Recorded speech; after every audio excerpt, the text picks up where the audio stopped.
नमस्कार, होमवेल टीवी भारत में आपके स्वागत है।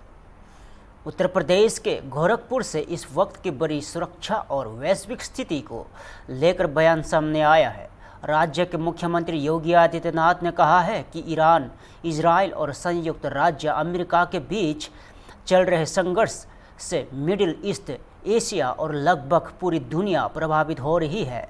मुख्यमंत्री ने भरोसा दिलाया है कि प्रधानमंत्री नरेंद्र मोदी के नेतृत्व में भारत सुरक्षित और राज्य अपनी विकास यात्रा को बेखौफ जारी रख रहा है। हालांकि उन्होंने चेतावनी दी है कि अगर यह युद्ध लंबा चला तो हर कोई प्रभावित हो सकता है और इसके लिए मानसिक रूप से तैयार रहने की आवश्यकता है। उन्होंने अफवाहों से बचने की सलाह देते हुए कहा है कि कुछ लोग जानबूझकर माहौल खराब करना चाहते हैं। सुरक्षा और सुविधा के लिए मुख्यमंत्री ने कहा है कि राज्य में एलपीजी सिलेंडर की होम डिलीवरी लागू कर दी गई है, जैसा कि पहले एजेंसियां करती थी। मुख्यमंत्री ने अंत में स्पष्ट किया है कि भारत में सब कुछ ठीक है और जनता को अफवाहों पर ध्यान नहीं देना चाहिए। ईरान और इजराइल के बीच में, ईरान और अमेरिका के बीच में जो युद्ध चल रहा है, पूरी मध्य पूर्व एशिया पूरा उससे प्रभावित है और पूरी दुनिया ही लगभग प्रभावित है। उस क्षेत्र में सभी लोग, हो सकता है कि अगर वहां युद्ध नहीं हो रहा होता तो रवि किशन यहां थोड़े होते, उस समय दुबई में होते। लेकिन वहां युद्ध है तो उन्होंने कहा चलिए समय है तो मैं भी सहजनवा चल लेता हूं, तो आज वो भी आपके बीच में आए हैं। लेकिन दुनिया में हाहाकार है, अव्यवस्था है, अराजकता है। भारत के अंदर हम एक शानदार और यशस्वी नेतृत्व में, प्रधानमंत्री जी के शानदार और यशस्वी नेतृत्व में सुरक्षित भी हैं और बेखौफ अपनी विकास की यात्रा को आगे बढ़ाने का काम भी कर रहे हैं। ये लगातार चल रहा है। लेकिन याद करिए, ये युद्ध लंबा खींचा तो प्रभावित तो हर व्यक्ति होगा। हमें मानसिक रूप से उसके लिए तैयार होना होगा। अफवाहों पे ध्यान नहीं देना होगा। जब आपत्ति आती है, कोई चुनौती आती है, चुनौती का मुकाबला करने के लिए व्यक्ति को सरकार के साथ मिलकर के कदम से कदम मिलाकर के चलने के लिए अपने आप को तैयार करना होगा। यही सच्ची राष्ट्रभक्ति होती है। जब हम सरकार के साथ किसी भी नेशनल इश्यू में मिलकर के काम करते हैं तो परिणाम हम सबके सामने आएंगे। हमारी राष्ट्रभक्ति इस बात को लेकर के होगा कि अगर देश के हित में सरकार ने कोई कदम उठाया है तो हम लोग उसके लिए अपने आप को तैयार करें। जैसे अब कोई भी रसोई गैस का सिलेंडर, याद करिए इस गल्फ वार के पहले अगर किसी के घर में 1 महीने तक रसोई गैस का सिलेंडर चल जाता था तो आज वह 5वें 6ठे दिन ही रसोई गैस का सिलेंडर लेने के लिए क्यों पहुंच रहा है? अरे जब नंबर आएगा उसके 3 दिन 5 दिन पहले वह जाएं, अपना रजिस्ट्रेशन करवा दें, उनके घर तक फिर रसोई गैस पहुंच जाएगी। हम लोगों ने प्रदेश के अंदर व्यवस्था करने के लिए कहा है हर जिला प्रशासन से कि जैसे रसोई गैस का सिलेंडर होम डिलीवरी होते था, पहले घर तक पहुंचाती थी एजेंसियां, वैसे ही पहुंचाएंगे। लाइन लगाने की आवश्यकता नहीं है। लेकिन कुछ लोग हैं जो अफवाह फैला करके माहौल खराब करना चाहते हैं। कुछ लोग हैं अव्यवस्था पैदा करने का प्रयास कर रहे हैं। जब आपकी बारी आएगी आप तक रसोई गैस पहुंच जाएगी। जब आवश्यकता हो तभी आप डीजल लेने के लिए जाइए, पेट्रोल लेने के लिए जाइए। लाइन लगाने की आवश्यकता क्या? और अगर हम उतावलेपन में, अफवाह में आकर के इस प्रकार के किसी दुष्प्रचार और किसी अफवाह के चक्कर में पड़ते हैं तो लगता है हम लोगों की राष्ट्रभक्ति पर लोग संदेह करेंगे। इसलिए बहनों और भाइयों, ये तो हमें सतर्कता रखनी होगी। हमें अपने राष्ट्रीय नेतृत्व को इस बात के लिए धन्यवाद देना चाहिए, भारत के अंदर सब कुछ अच्छा है। उत्साहपूर्ण माहौल में उत्सव मनाए जा रहे हैं। वासंतीय नवरात्रि के कार्यक्रम हो रहे हैं। कल रामनवमी है। रामनवमी का कार्यक्रम उत्साहपूर्ण तरीके से 12 बजे श्री राम जन्मभूमि पर सूर्य भगवान भी भगवान राम का राज तिलक करेंगे।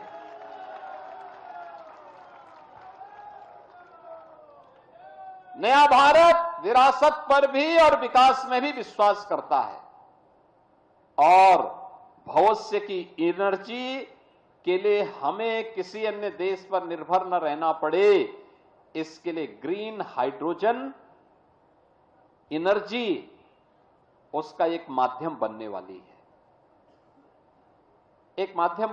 है।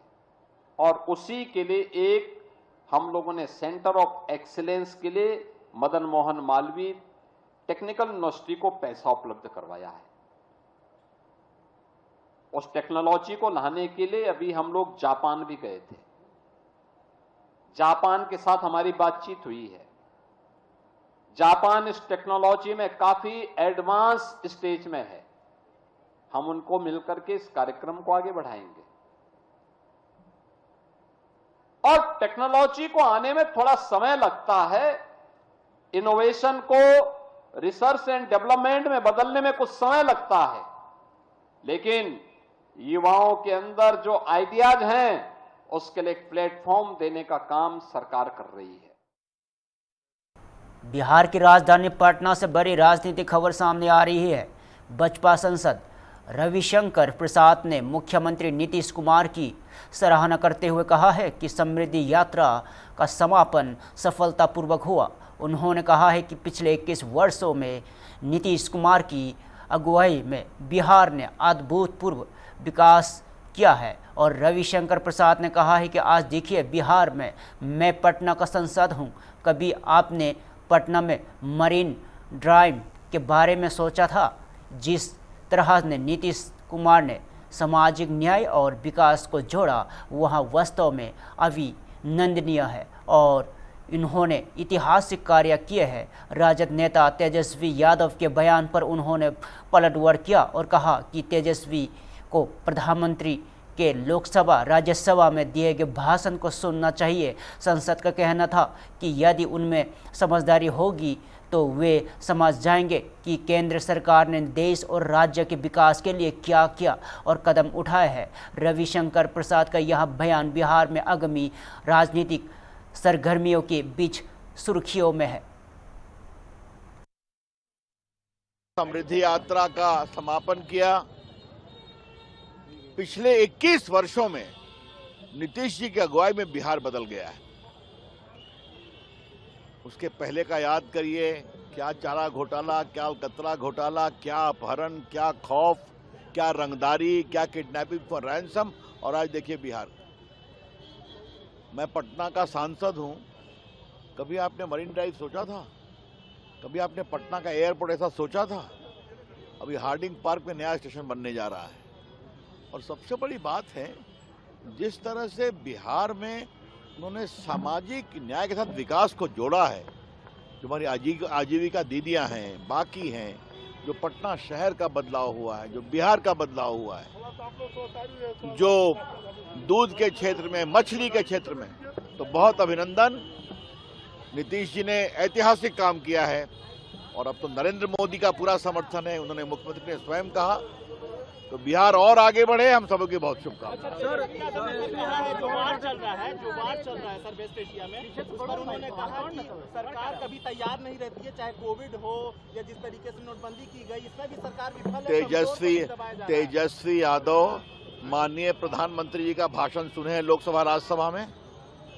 अगर समझदारी होगी और समझ रहे होंगे तो प्रधानमंत्री जी ने विस्तार से बताया है कि क्या क्या कर रहे हैं। देख रहे हैं क्या ट्रंप, क्या यूरोप, सभी मोदी जी के साथ आग्रह कर रहे हैं कि आप शांति के लिए प्रयास करें, और वो कर भी रहे हैं।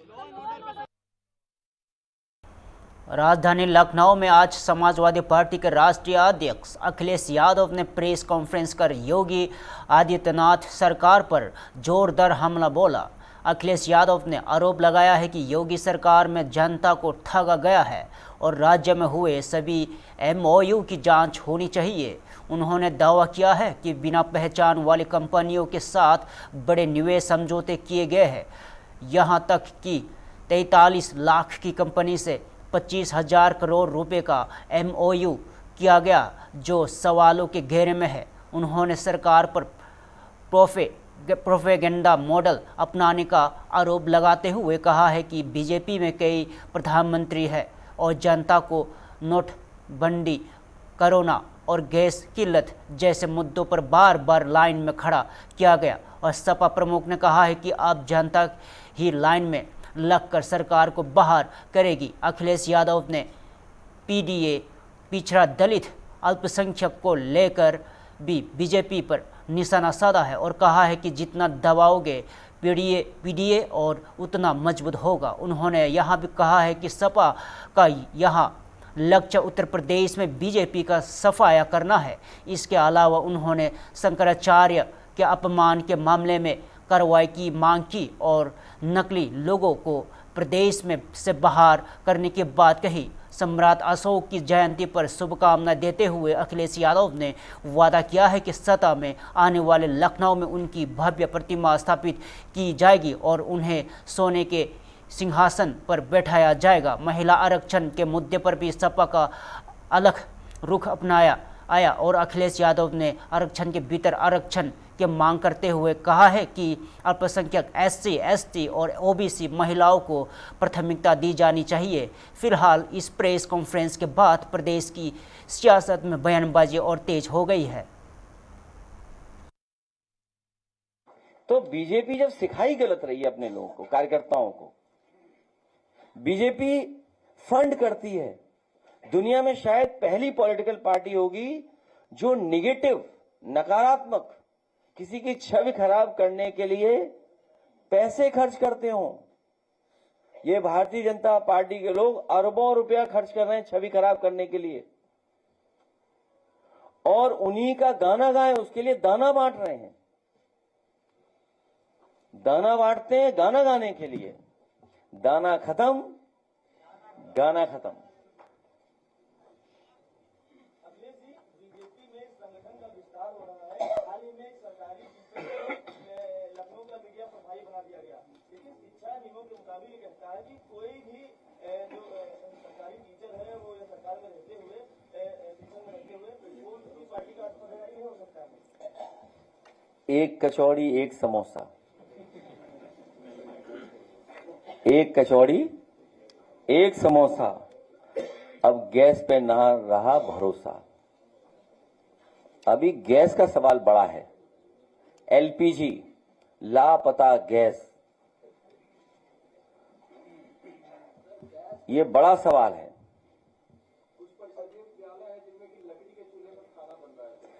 सुना है कि लकड़ी के खाने में स्वादिष्ट और स्वाद ज्यादा आता है। ये तो तैयारी पहले दिन ही हमने कहा था कि कर लो। सुना है कोयले पे रोटी अच्छी सिकती है, कोयले पे चाय अच्छी बनती है। अब वो नाली वाली गैस की बात नहीं कर रहा हूं मैं।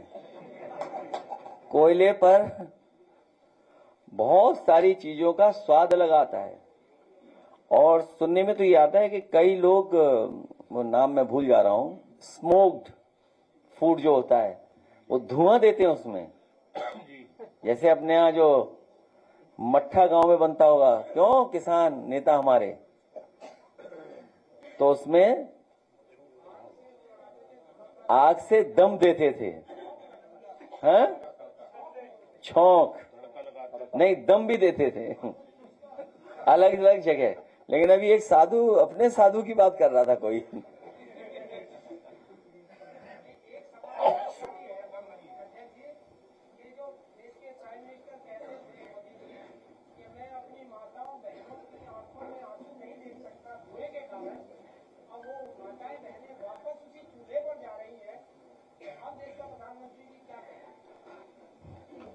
पहले यूपी से सफाया करो इनको।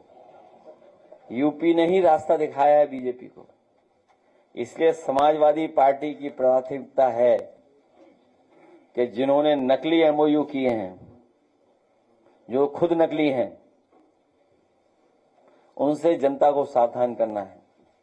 जिन्होंने हमारे पूजनीय शंकराचार्य का अपमान किया हो, उनके खिलाफ साजिश षड्यंत्र किया हो, उनके खिलाफ हम लोग लगातार सावधान रहेंगे, जिन्होंने साजिशें की हैं। वहीं जहां हम लोग सम्राट अशोक, चक्रवर्ती अशोक को याद कर रहे हैं, हमें उम्मीद है कि उनके बताए हुए रास्ते पे चल करके हम लोग समाज को नई दिशा देने का काम करेंगे और विश्वविख्यात महान चक्रवर्ती सम्राट अशोक के नाम पर लखनऊ में भी पहले भी मैं कह चुका हूं, जहां इतने महापुरुषों को हम लोगों ने सम्मान दिया है जगह जगह पर, देश में जानकारी हासिल करेंगे कि कहां सबसे बेहतर प्रतिमा लगी है सम्राट अशोक की। उससे भी अच्छी यही हमारा रिवर फ्रंट पर लगा करके और सोने के सिंहासन पर उनको बैठाने का काम करेंगे।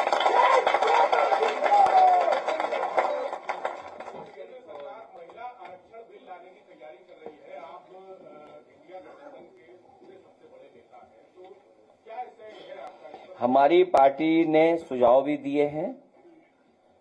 हमारी पार्टी का वही स्टैंड है जो नेताजी ने सुझाव दिया था कि महिला आरक्षण हो, लेकिन पिछड़ी, दलित, अल्पसंख्यक और आदिवासी उन सबको भी हक और सम्मान मिले। और जो सुझाव हमें देने थे, हम लोगों ने केंद्र सरकार को दे दिए हैं। अब केंद्र सरकार की मर्जी है, वो क्या सुझाव मानेंगे नहीं माने, उस हिसाब से समाजवादी पार्टी अपना फैसला और अपने लोगों से राय लेकर के आगे बढ़ेगी। उत्तर प्रदेश के अयोध्या से धार्मिक महत्व की बड़ी खबर सामने आ रही है। बसपा सांसद तेजस्वी सूर्य ने रामनवमी के पावन अवसर पर भगवान राम के भव्य मंदिर के दर्शन किए।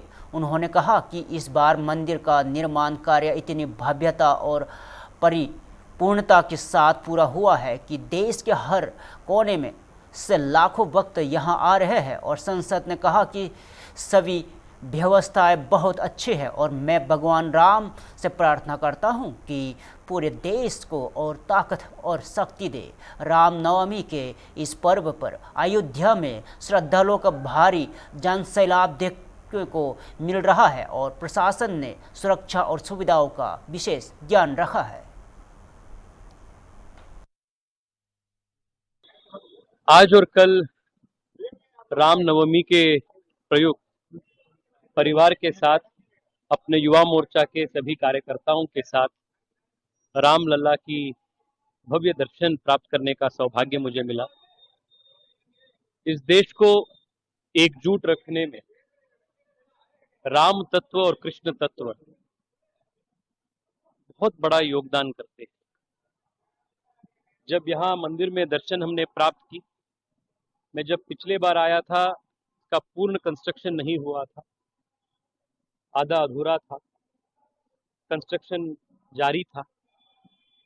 इस बार तो इतना भव्यता से मंदिर का निर्माण काम कंप्लीट हुआ है और विशेष रूप में देश के हर कोने से लाखों संख्या में भक्त लोग यहाँ आ रहे हैं।